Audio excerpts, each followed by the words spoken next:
What's up, good people? Mark Holmes here, and as always, I want to say thank you all for watching, commenting, subscribing, and being part of the Jobu Sports Report, as well as Jobu's Day Job. Actually, up here in Harrisburg, Pennsylvania, and there's nothing I hate worse than shitty work. So, my friend wanted to put new tile down in here, and the tiles were cracking. Now, here's the thing. If you see somebody puts down tile, and you start to see the grout lines crack, you might as well take it up right then and there. Because that means there's movement in the floor.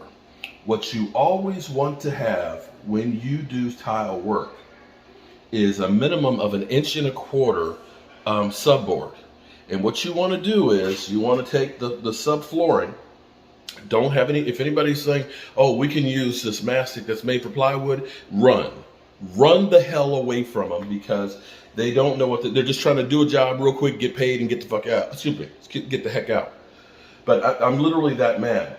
So I'm in here and I'm trying to take up the tile off the floor here. And I was like, okay, if the base is put in good, we can put tile back on top of it.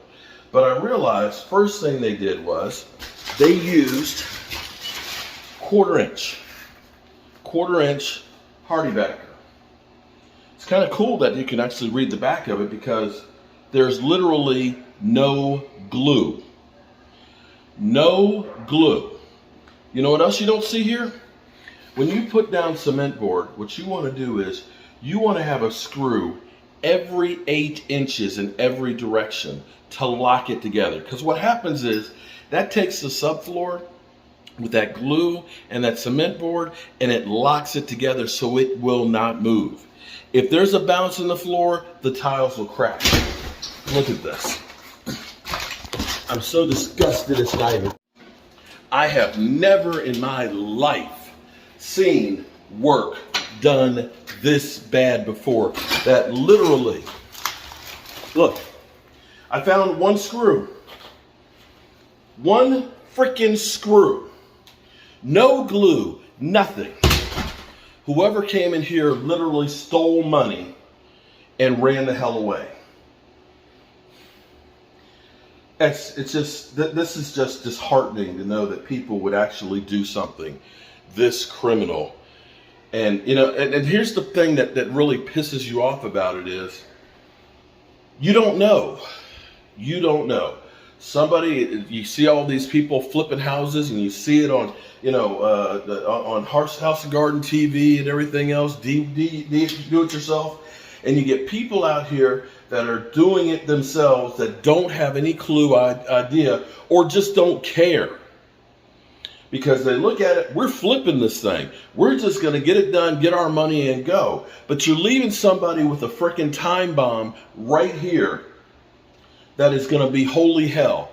And if the person doesn't have money to do this, the tile's going to keep cracking and cracking. Until eventually they come up, maybe they get their foot cut on the jagged edges of the tile. Be sure when you buy a house, it may look pretty. You're going in there walking through for an hour. You might get a guy who'll come in and say, oh yeah, it looks good. But be sure you know who did the work and stuff at your house. This is just, I've never even seen anybody do something this poorly in all my years, that they literally thought that we can put this 1/4 inch cement board down on top of plywood and just put tile on it and think it's going to work. Unbelievable. Unfrickin' believable.